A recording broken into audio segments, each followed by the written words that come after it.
Hi there, welcome back to All Things Home Care. I'm your host, Dana Arnone, and today we are very blessed to have yes, blessed. You're a blessing. I'm here with one of my very good friends who happens to be an elder lawyer and one of the best in all of New York. That's a big thing. That's huge. You don't really deserve it, though. I'll take it. Okay. Mr. Tzvi Saperstein. He is the partner in Salem, Shore, and Saperstein, located in Lake Success. So Tzvi and I have known each other for a very long time. We've done business over the years, and there's really nobody that I would trust my own parents with, other than myself, to apply for or to talk about estate planning, long-term planning, and Medicaid. So we wanted to have a conversation because there's a lot of what you call myths out there about applying for Medicaid or who's eligible or who should come talk to you. So why don't you just talk about... Why don't you just talk about your a typical client that might call you? I would say a typical client for us tends to be somebody who has a parent currently in rehab or someone who may have just been recently discharged. What we find a lot in our field is that human nature prevents people from calling ahead of time. A lot of people don't like to do things when they don't have to. Mm-hmm. And they usually call us and say, hey, listen, we never really did any planning, and we know we should have, but mom is in the rehab or dad's in the rehab, and we're going to start needing some help. Well, who's telling them to call you? More often than not, it's going to be some of the discharge planners in the facility, social workers. Occasionally, if they're in the facility, it could be a roommate or a child of a roommate who says, listen, this is what we're on. We took advantage of this program. You should learn about it. And I think one of the biggest issues is when people call, they're already assuming I'm in trouble because I never did anything. Mm-hmm. And what we tell people is what's great about New York is when it comes to care at home, there's no such thing as too late. There's no punishment for not doing planning 3 years, 5 years, 7 years ahead of time. The New York Homecare Medicaid laws are incredibly favorable, and we'll go into discussing them shortly. But it's good. Look who's leading the podcast. What happened here? But it's good to know for families that there's no such a thing as, oh no, we're behind the 8 ball, or we can't afford to pay for home care for a year because we didn't do anything ahead of time. It's not a very punishing system in New York. When it comes to nursing home Medicaid, on the other hand, which people are familiar with, it's another law. Mm-hmm. But the home care law, which we find most people have heard little tidbits about, but not really the truth in the entirety about it, it tends to be incredibly favorable. And okay, so I have a question. So if someone's going to the hospital, they go to rehab, when's the best time they should be contacting you? Upon admission, upon discharge, does it really matter? Or when do you find most people are making that phone call to you? So unfortunately, most people make that call towards the end of their stay in a rehab. But there's a but to that. In other words, when you go into the hospital and the rehab setting at first, sometimes people aren't sure if they're going to come home with help mm-hmm. or they need to stay in a facility long term. So when you're not sure, if you asked us, that's the best time to come learn because we'll teach you about both avenues. We'll teach you what happens if you're going to come home with care and how to get that set up right away, or we'll teach you about the nursing home realm as well. Mm-hmm. Many people, instead of learning both laws, they'd rather focus on one. So they watch mom and dad in the facility, they see how they're doing, and when they feel, or when the social worker or therapist gives them the thumbs up and says, hey, listen, mom's been here 8 weeks, she's going to be able to go home with help. That's when they make the call to us. Okay, now we're looking at home care, and they call us. The only disadvantage about that, if there is such a thing, is you can start applying for home care Medicaid while you're in the facility.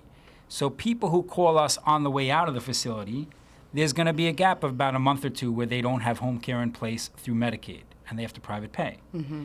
If you went into a facility and 2 or 3 weeks in, you said, you know what, dad's for sure coming home, we could get started and file for Medicaid at that point so that by the time you are or dad is getting discharged, Medicaid is already in place. So is there anybody that you would say, don't bother applying for Medicaid, or is there people that you would turn away and say it's not really in your best interest? It's a tough question. Mm-hmm. But a good one. It's a very good question. Thank you. Because usually what we tell people after educating, the key is educating everybody. There really is no such a thing in New York to how much assets you have. Mm-hmm. You're also, as we'll discuss, there's 3 elements for Medicaid for the assets. So the first part about that is a home. And if you want care at home, you're allowed to have a house in your name. people often will look to do extra planning in terms of what do I do with my house, and they get nervous, I gotta move it, I gotta transfer it, and that's not the case. And we usually advise our clients, you don't need to do anything with the home to file for Homecare Medicaid and to get on Homecare Medicaid, and we advise, there's a lot going on now. Don't just go and throw your house into a trust or something because someone told you to do so. When it comes to Homecare Medicaid, you're allowed to have a home in your name, at least to start. And there's plenty you could do in the future, but at least get started on the program. Don't add on more than the family needs at that time. That's A of assets. When it comes to B, that's liquid money, that's even easier. You have to have less than $15,150 in your name by the end of a month to be eligible for the first day of the next month. So Total, for example, total money, though. total liquid. Liquid means non-IRA. So liquid would be bank accounts, money market accounts, CDs, a second property. All the way the law works for New York specifically for home care, you can transfer your assets during a month and be eligible the first day of the next month. So for example, if I had $500,000 in my name today and I said, oh, I'll never get on Medicaid, that's not true. Because if you're willing to transfer those assets, whether it be to children, whether it be to a spouse, whether the conditions set that you want to move it to a trust, although there are definitely pros and major cons to that as well.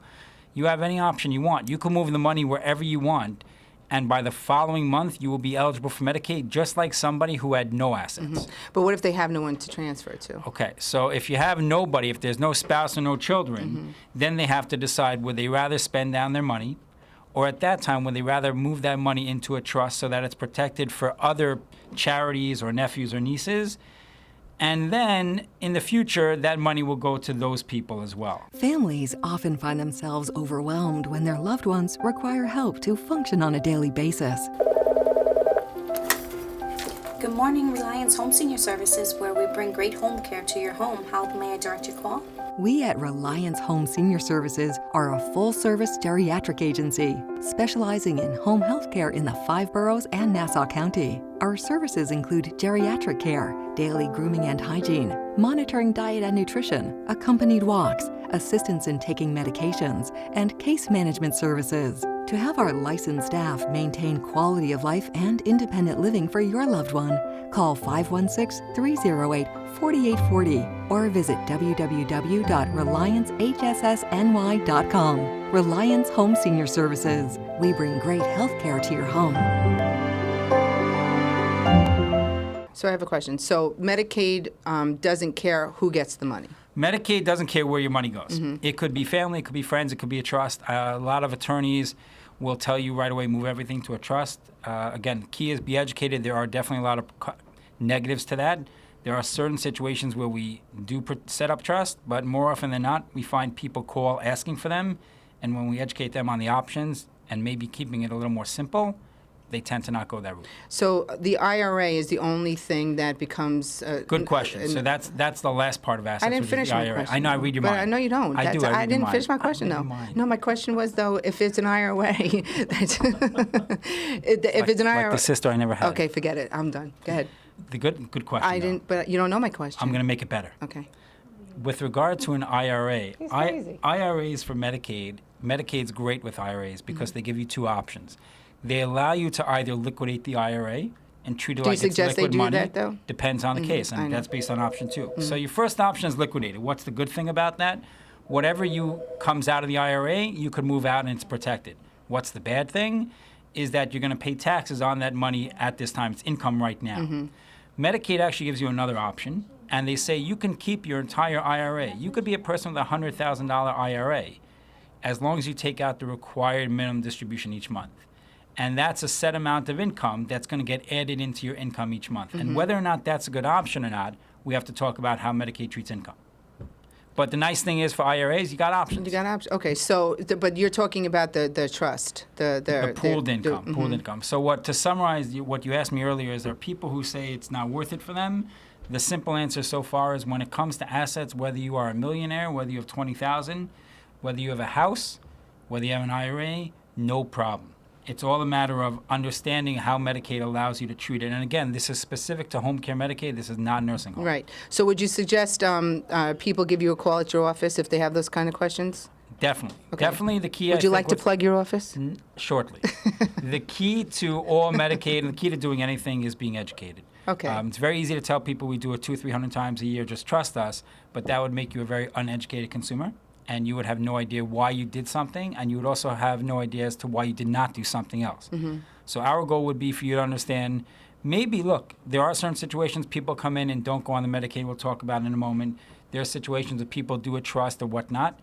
If you're going to do something, you got to know why you did it. You got to know the pros, and you have to know maybe why you shouldn't have done it. And if it makes sense for you, at least together, you're fully educated. So if you have somebody who, have you ever had someone that came and you're just like, there's no way you should apply for Medicaid? Like who? Because what Not based on assets, Not ever. Okay, Ever. so There's no person that's too, look, I know it sounds crazy for a lot of people, but, the joke is you could be a millionaire on Homecare Medicaid. You could be a millionaire today and qualify next month. And for some people, it's a matter of, I understand there's ethics involved for them or morals or whatever the term may be.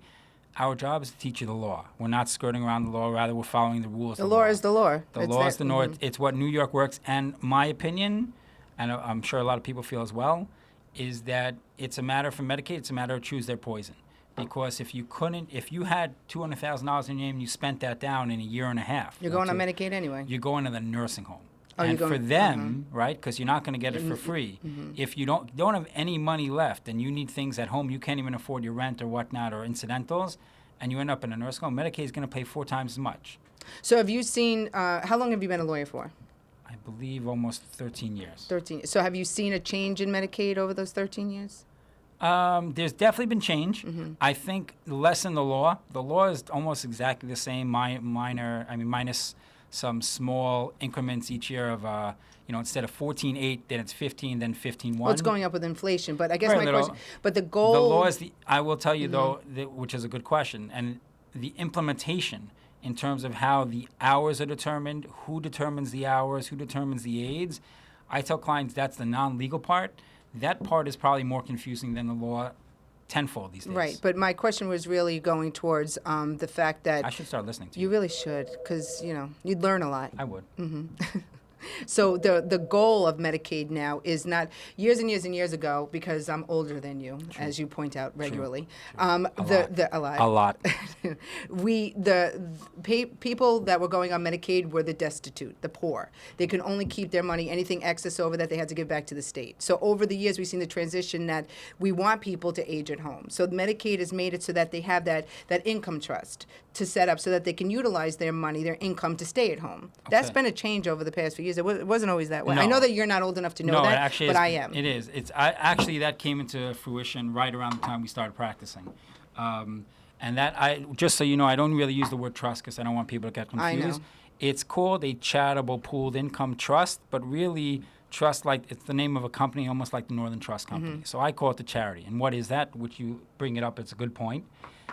When you go on Medicaid, a lot of people also have this myth that they feel they heard from someone. They say, I make too much income. It's not for me. Forget my assets. Maybe I have, maybe I don't, but I make too much income. And I think that is probably the biggest misconception we have. It's not even the assets, because people hear, oh, you could give it away, that's great, but I make too much income. And the reality of that is not true.